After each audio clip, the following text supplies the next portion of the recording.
Hello friends, स्वागत है आप सभी का वाई आर दी रसोई में। आपको देखते ही मुंह में आ गया होगा ना पानी।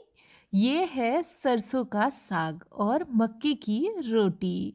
सरसों का साग हर घर में बनता है सर्दियों में, और हर कोई अलग तरीके से सरसों के साग को बनाता है। लेकिन जिस तरीके से सरसों का साग मैं बनाने जा रही हूँ, यकीन मानिए आपने अगर इस तरीके से इस साग को बनाया तो यकीनन आपको बहुत पसंद आने वाला है, और हर बार ही आप यही तरीका अपनाने वाले हो। चलिए तो इसे बनाना शुरू करते हैं। सरसों का साग बनाने के लिए यहाँ मैंने ली है ये मेथी, और मेथी के साथ ही इतनी ली है मैंने सरसों, और सबसे ज़्यादा क्वांटिटी में मैंने लिया है यहाँ पर पालक।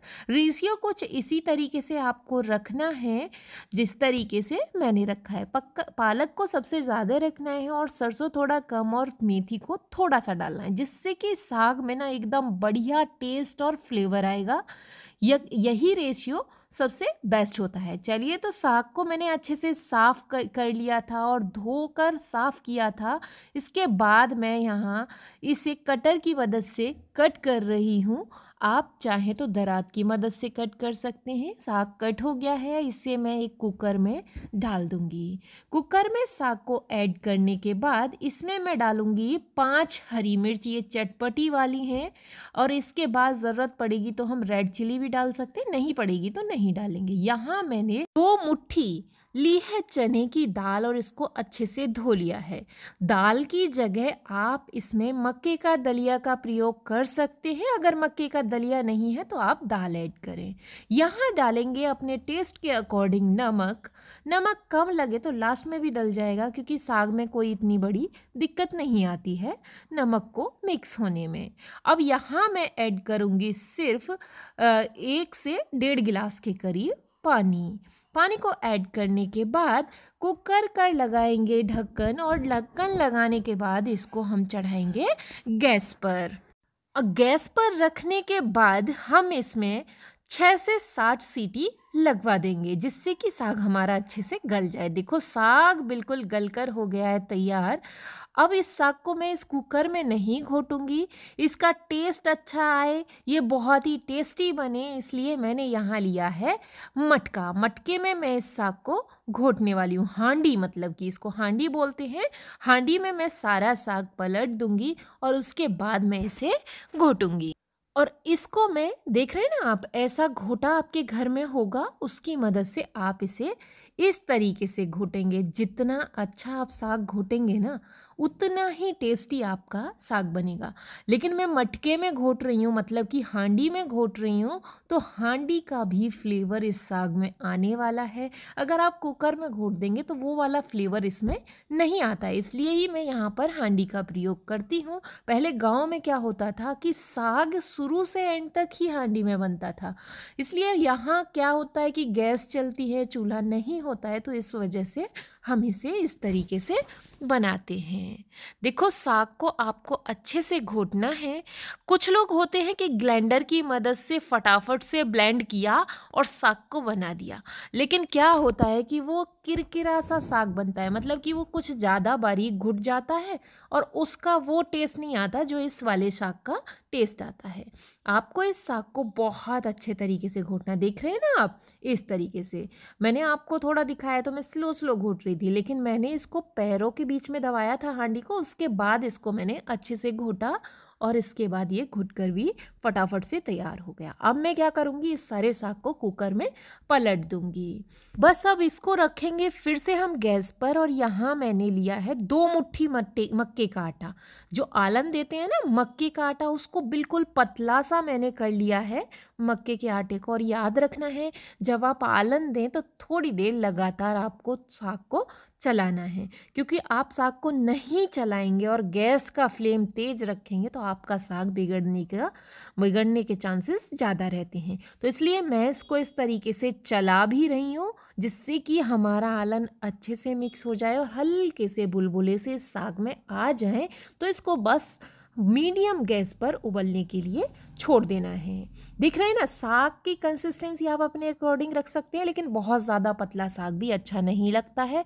आप देख रहे हैं ना, बस इस तरीके का ही साग अच्छा लगता है। अब मैं यहाँ पर क्या करूँगी, गैस को स्लो करके छोड़ दूंगी और इसके बाद 20 से 25 मिनट मुझे इसे पकने देना है।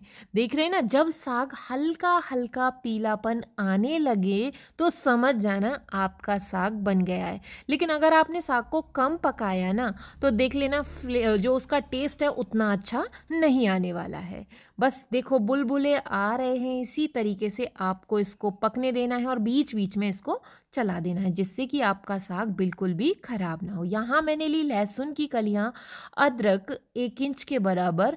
बस इन सबको मैं अदरक कूटने वाले में डालूंगी और उसके बाद इसको अच्छे से कूट कर मैंने तैयार कर लेना है। आप चाहें तो इसको पीस कर भी ले सकते हैं। तो ये कुटा हुआ अदरक लहसुन भी मैं इसमें ऐड कर दूंगी। ये जो अदरक लहसुन हम ऐड करते हैं ना, इसका टेस्ट भी साग में बहुत ज़्यादा अच्छा आता है। लेकिन मेरे घर पे क्या होता है कि पहले टाइम गरम गरम साग को ऐसे ही परोसा जाता है, कोई भी छौंक या तड़का इसमें नहीं लगाया जाता है। लेकिन दूसरे टाइम का जो साग होता है उसमें तड़का देने के बाद ही साग को खाया जाता है। बस इस पर हम मक्खन का प्रयोग करके इसको साग को सर्व करते हैं।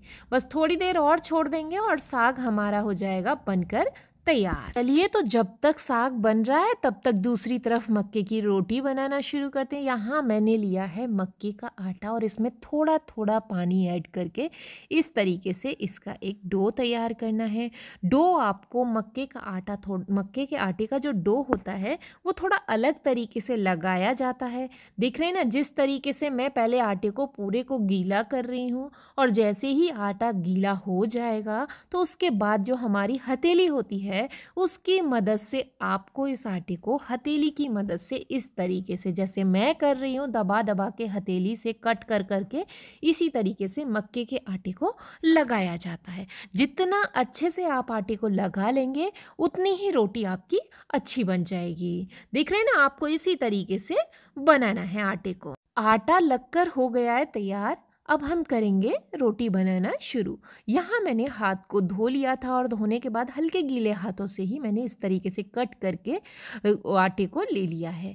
इस तरीके से आपको राउंड राउंड करना है। अगर आपको लगे कि आटा एक्स्ट्रा है तो आपको उसको निकाल देना है। इस तरीके से आपको हल्के हल्के हाथों से इसको बढ़ाना है और आपको हल्का सा पानी लगाने के बाद हल्का हल्का इस तरीके से जैसे प्रेस कर करके मैं रोटी बना रही हूँ, इसी तरीके से आपको मक्के की रोटी बनानी है। मक्के की रोटी को बड़ी ही सावधानी से बनाया जाता है। जहाँ किनारा आपको चटका हुआ लगे उसको आप फिंगर की मदद से उसे भर सकते हैं, वो जुड़ भी जाती है। लेकिन अगर आप जल्दबाजी में या ऐसे इस रोटी को बनाएंगे तो ये पक्का टूट जाएगी और ये रोटी बिल्कुल भी नहीं बन पाएगी। देख रहे हैं ना, बिल्कुल गोल एकदम बढ़िया रोटी बनकर तैयार हुई है। बस अब बारी आती है तवे पर इस रोटी को डाल देंगे। गैस का फ्लेम मीडियम और मीडियम फ्लेम पर ही इसको तवे पर पकाना है आपको और मीडियम फ्लेम पर ही रोटी को सेकना है। क्योंकि अगर जल्दबाजी में मक्के की रोटी को सेका या पचाया जाता है तो रोटी ना अंदर से कच्ची हो जाती है और वो क्रिस्पी नहीं रहती है और वो मुलायम सी रह जाती है। देख रहे हैं ना, इस तरीके से आपको एक साइड से इसको पचाना है। जब ये अच्छे से एक साइड से पच जाए तो पलटते हुए दूसरे तरफ से भी आपको इसे बहुत अच्छे तरीके से पचा लेना है जिससे कि आपको रोटी सेकते समय भी रोटी आपकी टूटे ना। देख रहे हैं ना, इस तरीके से मैंने दूसरी रोटी को भी बनाकर तैयार कर लिया था। अब गैस का फ्लेम मीडियम करेंगे। कैसा? मीडियम फ्लेम करेंगे गैस का और इस तरीके से रोटी को घुमाते हुए गोल गोल आपको किनारों की तरफ से इस तरीके से आपको इस रोटी को सेकना है। बस एक साइड से जैसे ही रोटी सिक जाए तो इसे पलटते हुए आपको दूसरी तरफ से भी सेक लेना है। देख रहे हैं ना आप, रोटी फूलकर हो गई है तैयार। तो आटा हमारा बहुत ही अच्छा लगा था, वही वजह होती है कि रोटी हमारी फूलकर हो जाती है तैयार। अगर आटा आप अच्छे से नहीं लगाते तो ना ही ज़्यादा अच्छी आपकी रोटी बन पाती और ना ही ये रोटी फूलती। बहुत अच्छी रोटी बनकर तैयार हुई है। इसी तरीके से हम दूसरी रोटी को भी तैयार करेंगे। सारी ही रोटियां मैंने इस तरीके से बना ली। अब मैं यहाँ सर्व करती हूँ साग, क्योंकि साग भी बहुत अच्छे से उबल कर हो गया है तैयार। तो इस साग को देख रहे हैं ना, सूना सूना साग लग रहा है। क्योंकि पता है कि साग जब तक मक्खन और या फिर घी साग पर ना डाला जाए तो साग का कोई टेस्ट नहीं रहता, ना ही वो इतना अच्छा लगता है। तो अब यहाँ पर ऐड करूँगी मैं मक्खन, और ये मक्खन और मक्के की रोटी की जो संगत होती है साग के साथ, और बहुत ही टेस्टी लगता है। मूली लेंगे आप, हरी मिर्च लेंगे, हरी मिर्च का अचार हो या मूली का अचार हो, साग के साथ एकदम लाजवाब टेस्ट ये सब चीज़ें देती हैं। अगर आपको इस साग की या मक्के की रोटी की रेसिपी पसंद आई है तो हमारे चैनल को सब्सक्राइब, वीडियो को लाइक करें। हम आपके लिए हर रोज़ ऐसी ही वीडियो लाते रहेंगे। Bye bye, take care.